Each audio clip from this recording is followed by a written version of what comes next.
Slavoj Žižek, the author for Kyiv Independent, wrote a great article revealing his deep understanding of how propaganda works.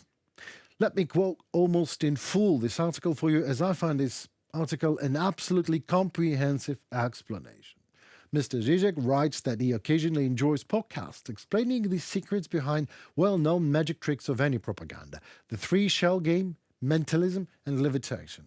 And after reading recent news from Russia, he comes to the conclusion that these tricks offer a clue to how Russian propaganda has achieved what seems impossible to common sense, claiming that the Russian attack on Ukraine is an act of self-defense.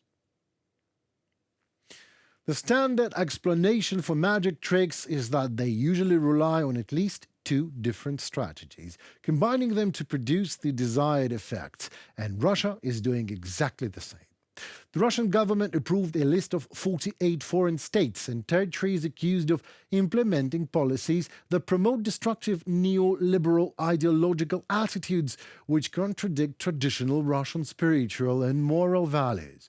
This list was approved under a decree signed by Putin on August 19th, aimed at providing humanitarian support to those who share traditional Russian spiritual and moral values, and there was another list. States on that list are now officially designated as enemy states, simply because they don't share these Russian values. There's no mention of a multipolar world. You are an enemy of Russia just for not sharing its values.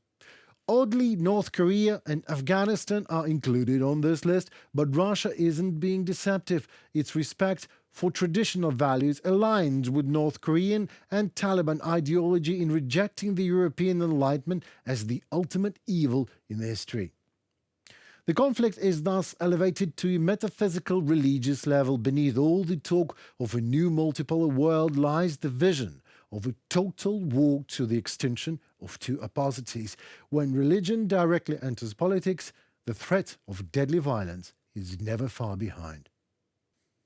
A number of clarifications defining the conditions for the use of nuclear weapons were being made to Russia's nuclear doctrine, the category of state and military alliances in relation to which nuclear deterrence is carried out is expanded. Russian dictator Vladimir Putin. And the author comes to an obvious conclusion. Those who see the Russia-Ukraine war as a proxy war between NATO and Russia would claim that Russia is under attack by NATO. In some sense, this is true, but in what sense? The catch lies in how we define the self in self-defense.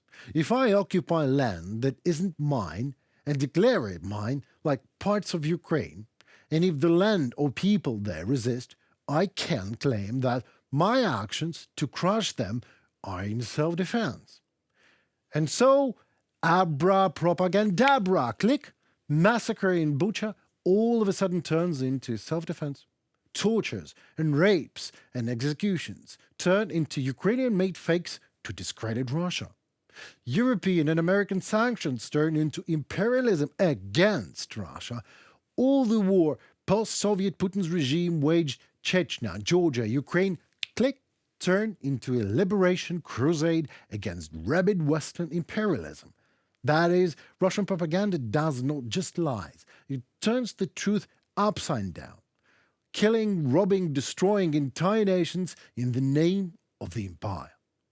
And since the empire is Putin alone, then all that remains for Putin's Russia is to meet America in Switzerland and agree with Trump what exactly parts of Ukraine he will give to Putin in the name of peace.